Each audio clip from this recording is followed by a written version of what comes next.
committee formed by about 1955. They were mostly old, and there were a few young ones, Robert and Lorna and ourselves, but it was mostly old. And then, oh, thank you, Dave. And then nothing much happened, although we continued to try. With my first meeting with Barbara in '54, in the interview, one of the things he said to me was to spread his name and message. And he repeated that each time I was with him with increasing emphasis and detail. But, okay, nothing much happened. And if anything, by the 60s, you could say the Barber family had declined because of the old having died off. Anyway, in '62, I got my first really exciting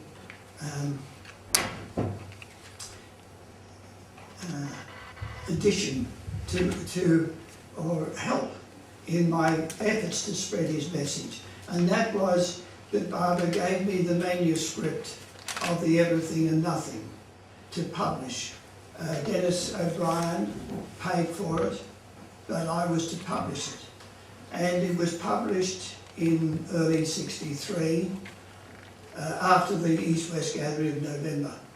And that was I thought, this is absolutely wonderful. This now will be a means of really stirring or should we say, help the flowering of Barbara's love in Australia. Probably over that 63 to 68,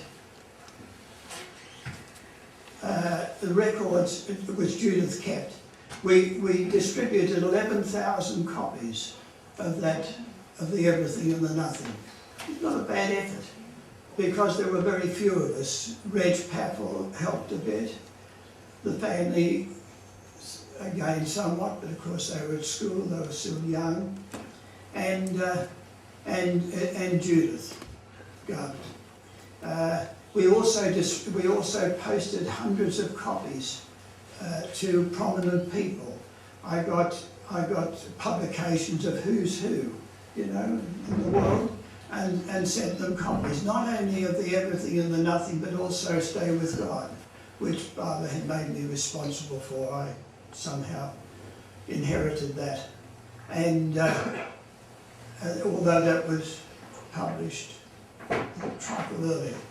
Yeah, and so, okay, then I got the idea, that was well enough, but no response. So then I got the idea of printing a leaflet, and that leaflet was a photograph on the front of Barbara, and inside two messages of from the Everything and the Nothing, and on the back an order form. And I distributed, with the help again of Reg sometimes, of the family sometimes. We would walk the streets after work, after I'd done the day's work, and after dinner we would walk up and down the roads of certain suburbs of Sydney and put those leaflets in the letterboxes, of course, because of shortage of money. We'd expended, the money that was available in the postage. So we distributed over a period 65,000 of those. And you wouldn't believe it, but we got 24 replies. And even though I sent the book off and with the book what I hope was a very welcoming letter saying, don't hesitate to contact us if you'd like more information. Nothing further happened. And so in 1965, when Barbara was going to have a Sahabas program, Barbara sent me the message that he would give me 7 extra days on top of the Sahabas period. And I thought, fine. Then it was cancelled. And I just went on with my work. Whatever Barbara did, decided, that was fine. About 18 months later, out of the blue, another message came, and this from Barbara saying, seeing I didn't give you 7 days then, I'll give you 14 now. And those 14 days were from the middle of February, February the 14th to the 28th, 1967. And that was I stayed with him at Marizad, and that was I can say now, my special time with Barbara. Interestingly enough, I sensed it was going to be, it was another step, you could say, into an unknown path that when I stayed the night in a hotel in Bombay on the way over. The next morning I was taken to Marizad, and that night I was very troubled,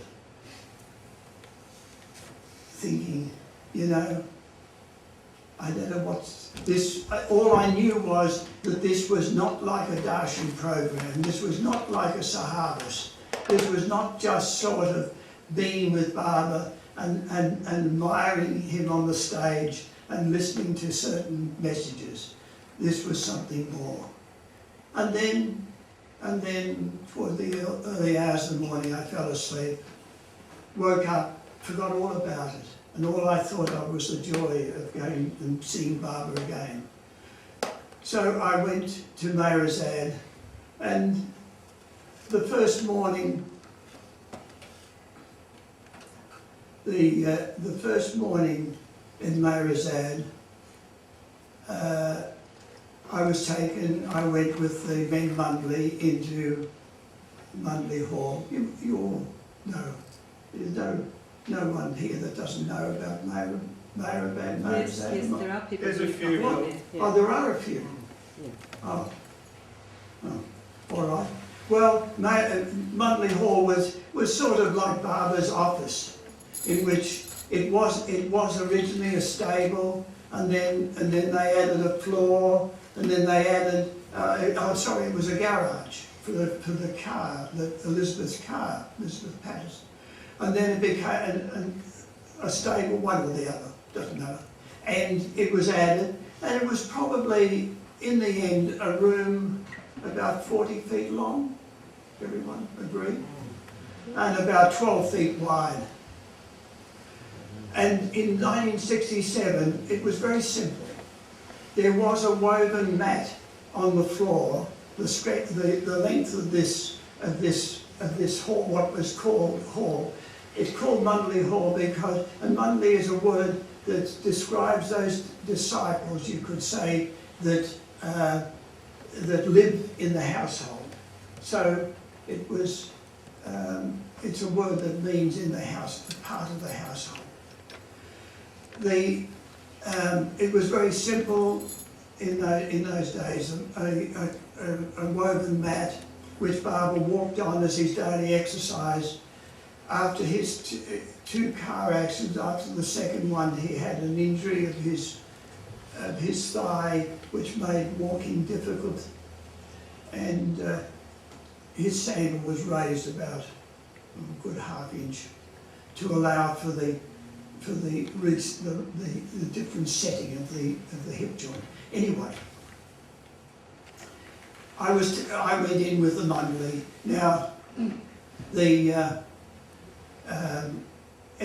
Francis sat on the cushion in those who have been there, what's called the hot seat, and then Erich was as usual under the window.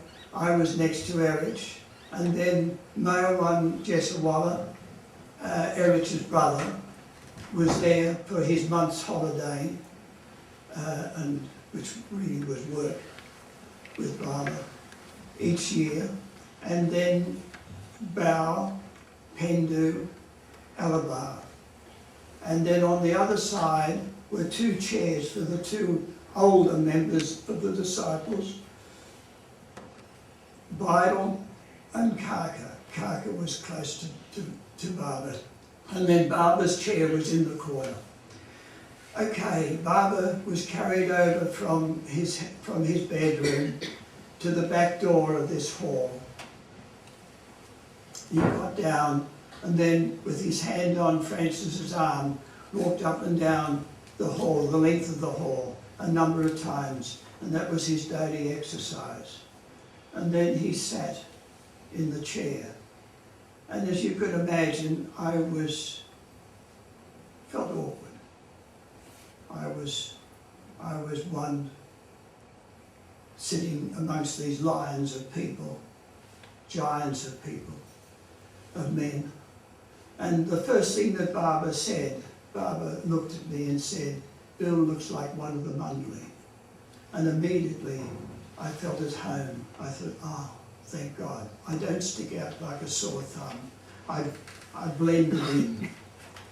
And then he said, "Francis, hand Avatars Abode over to Bill. Francis is free. Barbara and Bill are bound. Australia is between Barbara and Bill." And then over these 2 weeks, he proceeded to emphasise the 2 things that he wanted me to do. And that was to get serious, really serious about spreading his name and message, which I believe I had been. But the effect of Barbara's health, he was so frail, so pale. He sat there, he had a neck brace on, and even when with the movement, and even though the movements were never awkward or difficult, as it were, but you sensed the pain that he was suffering all the time. He would move in his chair and ease, as it were, the pain of the hip joint of the body. And that, and his emphasis on what he wanted me to do. And the second thing was to develop Avatars Abode as a place of world pilgrimage. That was all right, that was fine, but the spreading of his message was, so far I'd had no success. And then on top of it, not only with Barbara's emphasis to me and the effect of his presence. Apart from that, he also directed that I should be shown the large folders of long letters from Rick Chapman, Robert Dreyfus, Alan Cohen, and others in America, detailing the incredible success they were having of the public meetings and the TV interviews and the radio talks, everything, and the enormous number of people that were coming and responding to Barbara's message. And my spirits got lower and lower. And incidentally, each day Avatars Abode and the people associated with Avatars Abode were discussed. And whatever was discussed was then written down in the evening by Eric, Francis and myself. We'd sit at the table in the little cottage on the other side of Mundley Hall. And we'd sit there in the evening and write it down and then read it back to Barbara the next morning. And Barbara would approve, and he would sometimes say, "I had an idea in the night." And he would bring that idea up. At other times, he would say, "I'm infinitely tired. I put my heart into Australia, and now it's told upon my health."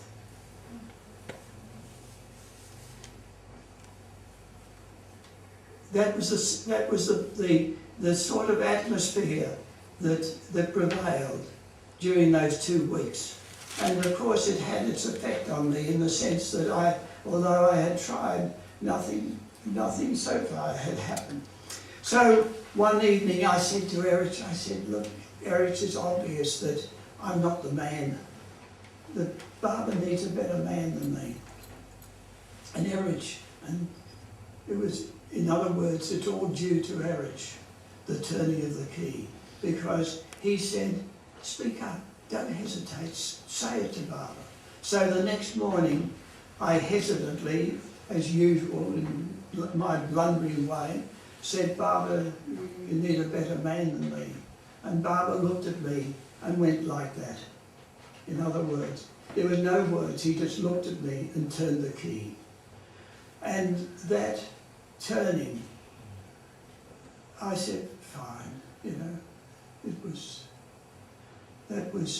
I just sort of accepted that, okay, whatever I did, however blundering poor my efforts were, it would be done because of his will. His will was there and it would happen. So on the other side, with regard to Avatars Abode, he did, during those 2 weeks, he questioned me how much I earned, and he told me how much I had to earn, and asked me what reserves I had, what did I have, and there were gasps of dismay from the Mundley when I told them how little I had. I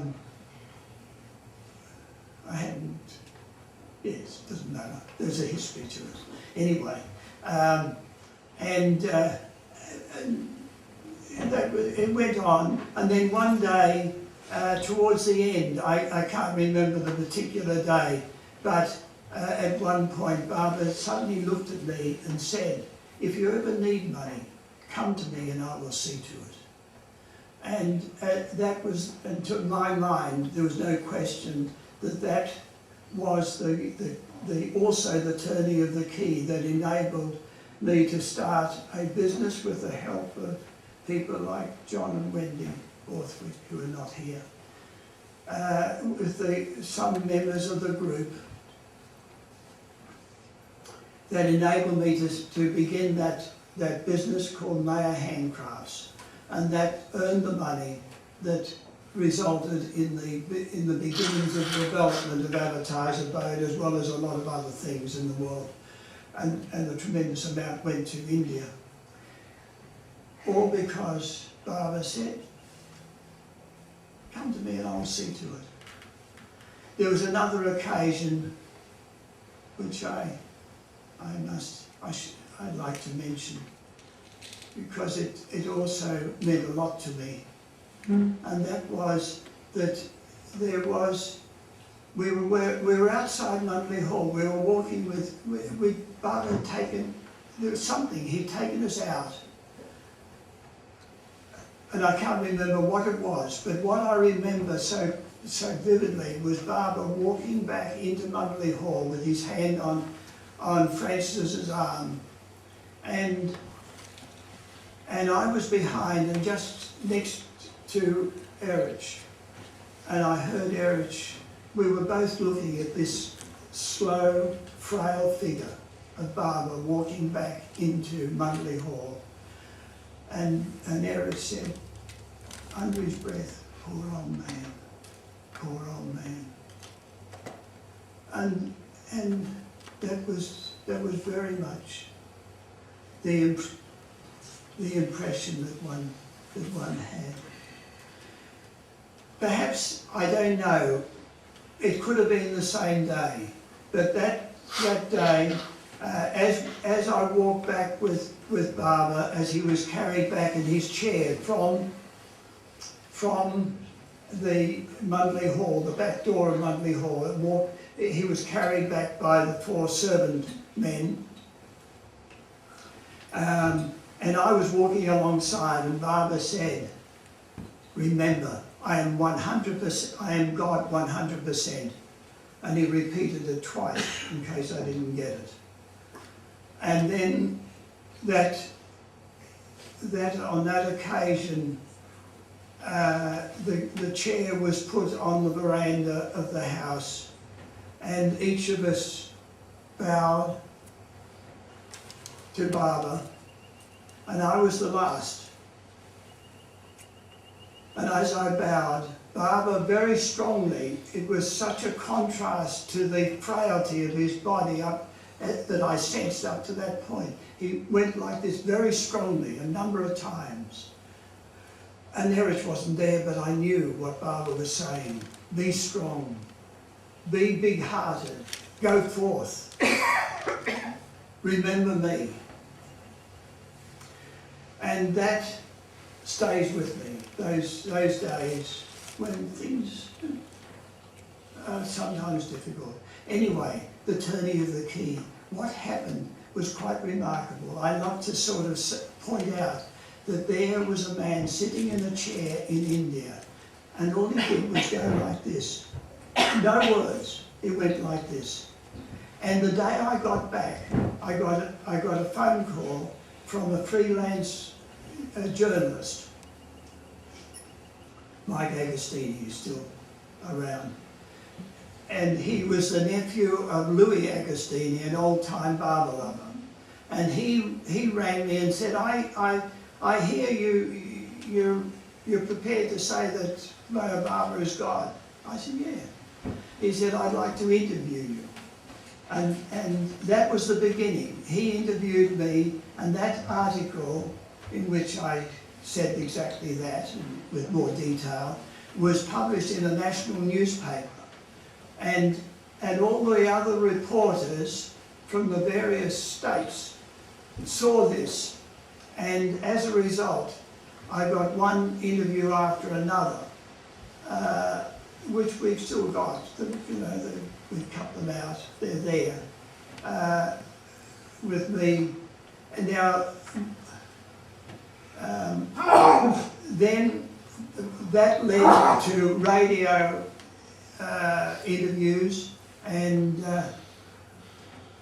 TV appearances. So all that came as a result of Barbara going like that. And so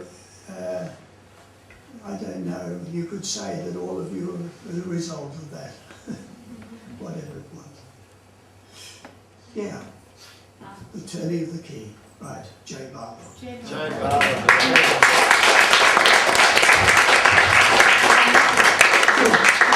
We have a couple of questions from various people here for us. Just Use your microphone. So, who's got? It was loud enough, wasn't it? Yeah. Who's got a question? The sun. I've got one. You what? No, it's just been about people here putting requests. What about us old people? I'm sorry. Can, I didn't follow. you have to be in the queue. Hang on, hold on. Yes. It's not wet. Oh, hold on. You're told I have to wait till the microphone works. Oh, I can hear you. Oh, you're the rest of It's the recording. Okay. Okay. That was amazing to hear about that period of time when you were distributing so many books and so many leaflets. I was just wondering if you could share with us a bit about how you managed to keep up the enthusiasm and you kind of, it must have been quite disheartening, was it at all?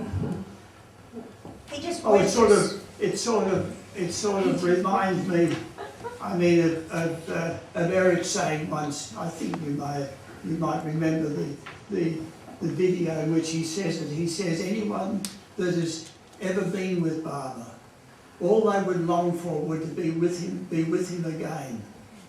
And then he said, it was not a life of fun, but it was a life of joy.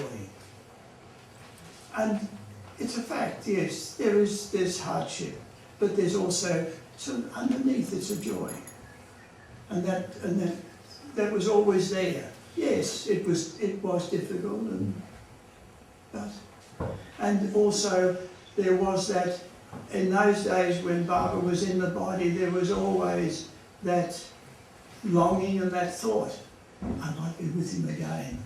And actually, I remember when I said goodbye to him in '67, I can remember it so vividly.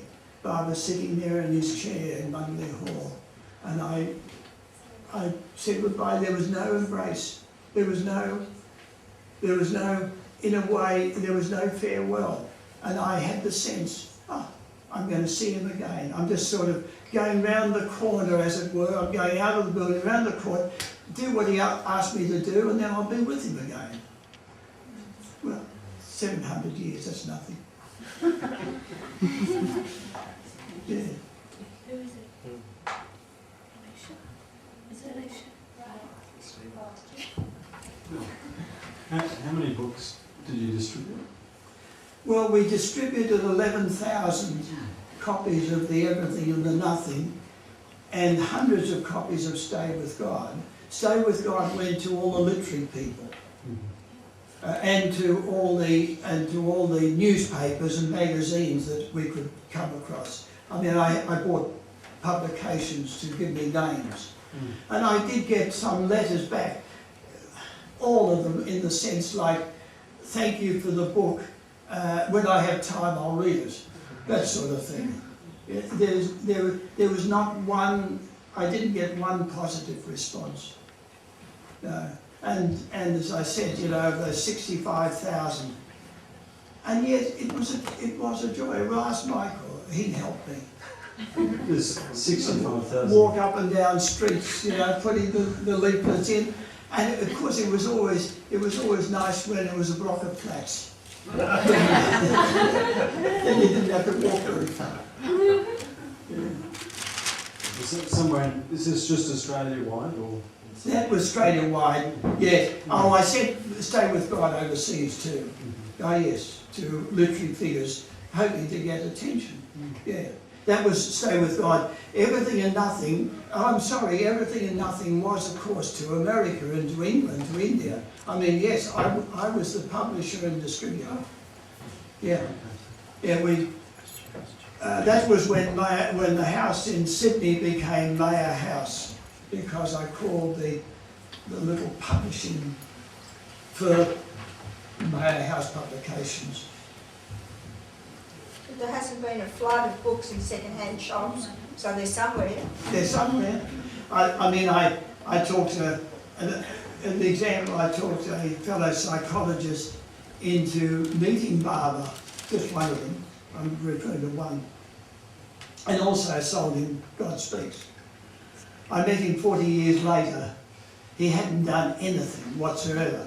He admitted that he still had a copy of God Speaks, unopened. But the interesting thing, by the way, with him was that he remembered precisely and clearly the meeting with Barber. Being taken into the big room, you know, Mayer House, introduced to Barber, being given a piece of dried fruit. He remembered. Is there any connection with the Vatican? Excuse me, can we, What? got people later on. Yeah, sorry. Yeah. You have Yes. to hand you the microphone, so. No, just go on. Yes. Oh, it's alright, I'll come back because it's gone somewhere else. I'll come back. We lodge a form, request It's form. just that it's being recorded. Thank you, because- Alicia. Can I just explain that, like, some people have to go home, so what we're trying to do is record so that they can hear what the talk and the questions and the rest of the session's about. So that's why we've got to hand the microphone around. So, That's why it's easier. I was just wondering if there's any connection with the Vatican, with the books that you... Oh no, I'm sorry, I didn't know. I didn't send it to the Vatican. No. No. I didn't feel that it would like to gain a response. Well, somebody gave something to the Pope when he came here, the State of God. Yeah, I mean, things have been done. I mean, I know, you know, dignitaries have had Barber cards thrust in their hands in America. So, yes. Alicia? Yeah. My sister is taller than me, so she asked the question that I wanted to ask. Yeah. So following up on that, I've got a question just out there in general. If anyone, I'm really interested in reprinting, not republishing, some stuff like Stay with God, which is out of publication. So if anyone wants to donate, talk to me and I'll organise. But we've got plenty of copies of Stay With God. There's a few, but No, we've got plenty. oh, do you? Yeah. Well, that's actually not the main one I was thinking of. There's some stuff. No, I mean, the Everything and Nothing was after I gave up because, well, it doesn't matter, but Sharia Press, there's the copies that I have now of the Everything and Nothing was published by Sharia. And there's plenty of them. Stay with God. Stay With God? Yes, Stay With God, plenty of Stay With God. Yes, Steve's got plenty more if I run out, and I've got a few stacks of it. We're down to about 150, I think, Yeah. or And maybe 200. And by the way, I mean, if anyone doesn't have a copy, they should have a copy. Yeah, I mean, it will only be, don't listen to this, $15. Yeah. A mere nothing. A bargain. A bargain. Yeah. Yes, I want to ask you a question about forming my handcrafts, yes, because it went from nothing into Went nothing. something. that's right. And I remember Barber fulfilled his promise. how you selected us. And do you remember what you told us of how to function in the world? Yeah. I'm sorry. All I know is that I had sort of 4 aims that I'd written down. One was to supply money for Avatars Abode. One was to spread his message. The third was to enable you, the young ones that I referred to as young, they were young then, to become in a position where they could be of influence in the community. That was my aim. And the fourth was create whatever artistic talents there were. And as far, I think I can honestly say, I think all of you who are here, the various ones who are here that participated, will agree that I did give everyone a chance. Any barber person that came forward and said they wanted to be a part of this sort of business cooperative that I formed, we all got the same pay, and you know, we all, and I admire what those early people like Steve and John and Wendy and Peter Milne and Gary and George, yeah. Tim. I mean, Tim, yeah. I mean, what they went through, because I kept them on very much the smell of an oily rag. They wouldn't give any money when they were travelling.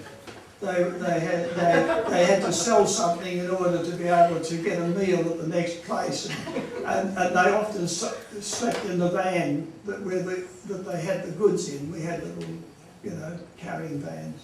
Yeah, but it was a wonderful time, and people, they also remember what it was like. There was a spirit, and it was wonderful. Yeah, I'll leave it. Bill, you indicated, Mike? you indicated that your barber took the key, you came back, you had all these interviews and media, and then you said, and this is the result. Can you possibly give any more, you know, continuation of the story in a sense, like some of the incidents where you got responses of some kind, who responded and when responded and how it happened? How about Felix? Felix. Oh yeah, that was a beautiful example. Yeah, I organised a meeting in Sydney, in the city of Sydney, and I had advertisements in the paper, you know, God in human form, and we hired a hall, and I had, you know, booklets and everything. The hall was quite full. And in the first few minutes, it was taken over by somebody crazed with drugs. What? He was crazed he was a crazy man, absolutely riddled. I mean, all I know is that he grabbed the microphone and said, that I'm going to speak the word. You know? I mean, he just literally took over and short of manhandling him, we gave up. We gave up. And I thought, what a disaster. The money that we put in, the efforts that the group had made to put it on. Can you hear me all right? Good. And 2 weeks later, there's a knock on the door, and a certain young Swiss man came in. At the back, Felix. And Felix sort of stood to attention. I mean, he was a good Swiss man. And he said, I went there because I thought it would be a bit of fun. He'd only landed in Sydney 2 weeks before the meeting. And he saw this advertisement and he thought, oh, that'll be sort of funny, you know, to listen to that. And he said, I realise that it's no fun. It is not a thing of fun. I want to read more. Or some words of that effect. I mean, it's lovely. I came for a laugh, but I came for a laugh, that's right, I came for a laugh, and yeah. And of course, for Joan and I, who are very middle class, very, very, very ordinary, and to be swamped as we were, as a result of these interviews and the radio and the TV, I mean, in that big room, which is 20 by 30, I estimated there were 80 young people, and there were all sorts. Oh man, I didn't know how to handle it. And then of course, apart from Felix, who was very straightforward, he just wanted to read. He said this was serious. That was fine, but I had ones that, you know, that tended in emotion to take their clothes off. That said they were either on the first or to the fifth plane, and of course there were so many that I know all about that. You don't need to tell me. Give me this message. I know what it, you know, and so all sorts. It was both wonderful and at the same time it was really exhausting, and it was quite a, yeah, I mean, it was both ways. It was wonderful. There was always that joy, because we did it for Barbara, and Barbara was always there, no matter. Yeah. How did you sustain your motivation focus during your pamphlet distribution? Did you choose a particular geographical area, or just? I picked what I thought. Yes, I mean, hey, Sydney's a big city, yeah, and I did pick a what I call a middle class. I went sort of middle, if you know what I mean, middle class suburb. That I thought, well, this is sort of like in between. Yeah, yes. Gussie, I'll repeat your question if you like. I'm just curious if anything was happening in other parts of Australia, or was this big turning of the key and explosion just in Sydney? Well, I did have the opportunity to go to, I went to every state, including Hobart. I had a TV interview there in Hobart. And interviews, sorry, maybe they weren't, it wasn't every newspaper, but it was just about. Sorry, I can't remember. But but of course it was mostly on the East Coast. Yeah, Perth. I mean, yes, but Perth was later. That's right. No, it wasn't then. It wasn't during those 2 days after Barbara dropped the body. We did continue. Roy will remember. I think he was one that would come with us at times on these programs where we would talk, the whole public meetings. I mean, we did one meeting, you gave a talk in a Rotary Club, you remember that? John Warfick and I went along with you in Mosman area, out that way somewhere. Yeah. Had all sorts. We went to Melbourne, remember? We went to Melbourne. Yeah, sometimes it was with other religious groups. I remember, I think, Yes, yeah, that's right. yeah. I Did you do mean, one with the Baha'i too? the Baha'i people were even making sort of very aggressive questioning. They vary. Yeah. In general, it was interesting with the religious groups. The rank and file responded when I remember sort of showing to a big gathering outside of, I think it was outside of Sydney, it could have been outside of Brisbane, I don't remember. But a big gathering, and the what I call the general number responded. I felt the response to the film, the bug. Then I met the inner circle. That was a different matter altogether. Yeah, it's interesting. There's always the hard core of a group that hold no matter what. Okay, this is what we're holding on. This is our identity. This is what is our belief, and that's it. Interesting. Bill, Jim tells about you visiting Melbourne and Victoria and showing them films. Did a lot in Melbourne. Yes, it was quite. That was Melbourne. We did quite a few. I remember and TV. I seem to remember a TV program in Melbourne.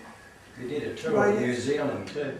New Zealand, yeah, I did a lot in New Zealand. Thanks, John. Yes, you're right. And Adelaide, Bill, there was a big Adelaide, yeah. Yeah, no, I mean, it wasn't just me, it was with the help of others like John Parry in New Zealand. I couldn't have managed it just by myself. But John might remember one delightful, we went to Wellington, and Wellington lived up to his reputation by being absolutely pouring with rain. And we both thought, well, that's it, we'll show the film to ourselves. We'll be the meeting. And 20 people came out of that meeting, and somebody came to me in Australia years later and said, I was in that meeting. And I continue to read Mayor Barbara. I've forgotten who it was. Hi, Bill. I wanted to just acknowledge. For me, I feel it's actually beyond my comprehension. The consequences, if you like, of this period that you describe, and I can see how my experience at Avatars Abode, how intrinsically that is linked with your contribution, and I guess I can take this moment to express my appreciation. I feel very touched. I'm just wondering if Barbara made any comment to you about being an agent for Australia in that sense, in the way that he sometimes acknowledges an individual as having a duty or well, not an agent, not in the spiritual sense, but Barbara did make it, as I said in the beginning, he did make it clear that it's nothing to do. I'm just happen to be the one. That's all. It's not anything to do with what I am. It just happens that Barbara always, it was a pattern of his life all through his ministry, that he would always have one person that would, as it were, spearhead the task that he wanted them to do. For example, in preparing for Sahaba's program, he would say, Pendu, you prepare it. Now, Pendu would have 4 or 5 other Mundley members who were equal to him. You know what I mean? But he was the one that reported to Barbara. Yeah. And I've always learnt, and I know that I know from my experience that it's always got to be one person that spearheads and who nothing to do with greatness or ability. It is just whatever we'll put it in a certain way. There's a saying that I like: the tools to him who can use them.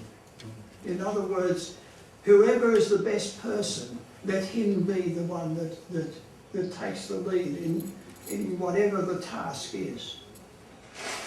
But this is a big subject, and it's something. I had the example of the Monday. I subsequently spent many long time with the Monday in Avatars Abode, and I saw how they functioned.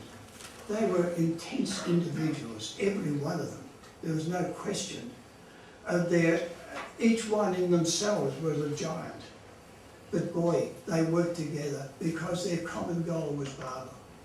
And they accepted happily whoever was the one that was, as it were, the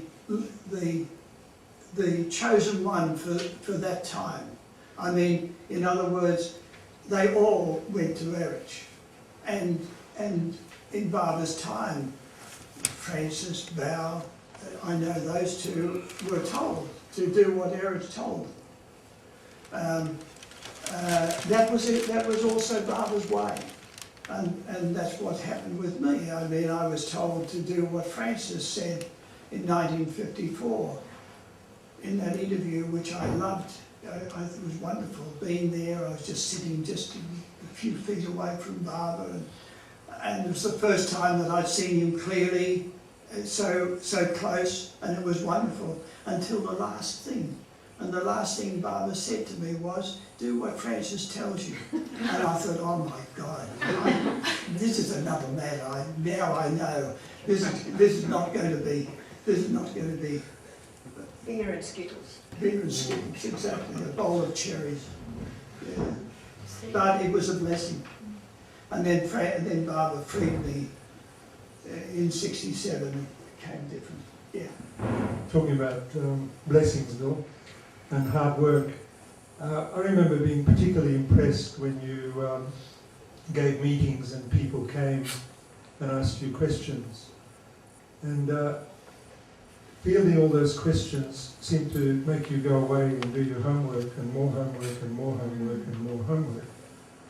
And for me that culminated one time when we were, I think it was in Brisbane at the university, we were giving a singing and a film and had a stall, and Christian brothers and sisters invaded, so to speak, and bailed you up. There was about 6 or 8 of them. And they were quoting the Bible. What really impressed me, chapter and verse, you knew it. You knew the Bible and you matched everything that they said with another quote. Can you say something about that? I don't remember that at all, but I do happen to know some of the. Well, when I first heard of Baba in the discourses, that was 1947. Of course, I just accepted for some reason. That was it, you know. Baba was God, come back again. It was so logical. It just sort of seemed to be completely natural. But at the same time, I did reread the New Testament, and I read I remember getting the sutras of the Buddha sutras, and the life of Muhammad, and you know, I did do sort of like a research, you could say, and it just reconfirmed that what I had already believed, that yes, it was the same message. But I know I've had that before. I've had Christians at other times try to, and I can match them. I like it, I like the challenge actually. You felt that was script at the university, by the way, Steve. Yeah, it was, that's what I thought it was. Okay, look, on the webcast this morning, Bill, sort of made the comment that like in the 60s, it was just unbelievable, like the people who, and he hadn't sort of really heard that term turning the key so much, but I've communicated with him in a few emails. He said, yeah, that was exactly what happened. That wasn't the terminology he had used or heard Barbara use, but that was exactly what happened. And he just said that he held all these meetings. It was just unbelievable, like the response. Yeah. But he said recently, he said they've organised a few big meetings in America, and there's one in Atlanta and one somewhere else and one somewhere else. Lots of advertising. He went there. One person turned up. Yes. And A new person. One new person. There's 20 from the group, but one new person. Yes. But I just like I had that at Myrtle Beach, the same thing. Sure. I had the usual Myrtle Beach crowd that had come onto the centre. My favourite spot is a place where Barbara had been, walked up and down. It's called the Original Kitchen.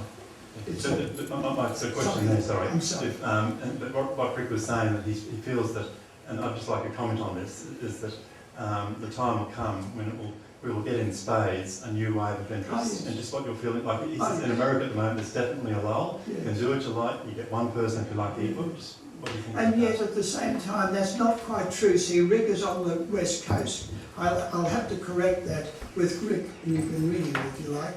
But at Myrtle Beach, when I was there, I kept hitting a group being taken around, being shown the centre by an older one. And they spot me, and of course I'd be bailed up. Here's somebody that's met Barbara, and I'd have to, talk. But I said to one of the administrators, I said, got any statistics on it? And she went to the gatehouse where they keep record. That's everyone has to go through. There's only one gate, and everything is recorded. And they said that on the average, at the moment, and it has been for the last year, there's been an average of 40 new visitors a month. 40. On the average, 40 new visitors visiting, and on the average, 40 new ones staying on the centre, which I was also encountering. And then, in one of my meetings, I'd have them each afternoon in this Original Kitchen, which I love because it's it's very informal. Just sit there and we gather around, and one of the two new ones turned up, and he was a pastor, a minister of the church, and his son. It was nice. And that's right. And I mentioned the story that one of the things that happened to me in '54 was that Barbara was giving a discourse, and all of a sudden he stopped, and his head inclined to the right, and his eyes, and I was absolutely struck with the incredible haunting sadness of his eyes. It was so piercing, and I just, inside myself, I said, "Oh, Barbara, stay like that so that I can look at you." It was so incredibly moving. And Barbara straightened and said, "Let us stop the discourse. Just look at me for 5 minutes." And he went back to that position.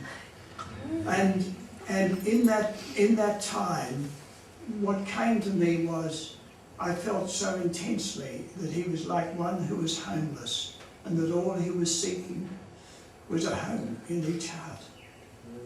And, sorry. Beautiful. Yeah. And anyway, the thing is that I told that story, and the minister, I walked back to the car with him, to his car, and he said, and he quoted the Bible, the lines from the Bible where it says that the flower, the birds of the field have a home. The various things that have a home, but the Son of Man has no home. That story reminded him of that quote. It was very. I thanked him. I wish I could remember the full quote, but the point was that everyone has his home, but not the Son of Man. Except in our hearts. Except in our hearts. Thank you, Bill. Right, thank you. Now, Is that the son of, is it the son of man you mean, or son of God? So Jesus, the Son of Man. They call Oh, it Son of Man. God. Yeah, I mean, that was in the Bible, it says that. What does it say, son of God or son of man? Son of man. Does it? What is it? What's the Sorry, I'm not really quote? up on- Have I got it wrong? It says Son of Man and Son of God, she was asking. Okay, oh, Same thing. okay. Sorry. All I know is that was the. No, it's interesting, no, it's just, so Get my brother on. we need to stop now, and then at 3:30 we come back to We the have a panel. short afternoon break, like 15, 20 minutes. 15, 20 minutes, and then we start. So let's thank Bill.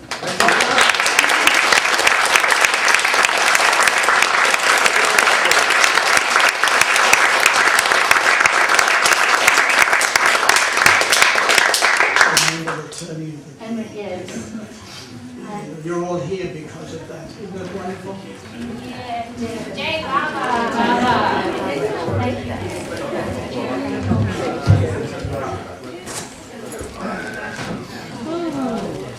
Oh, yes, I will, yes.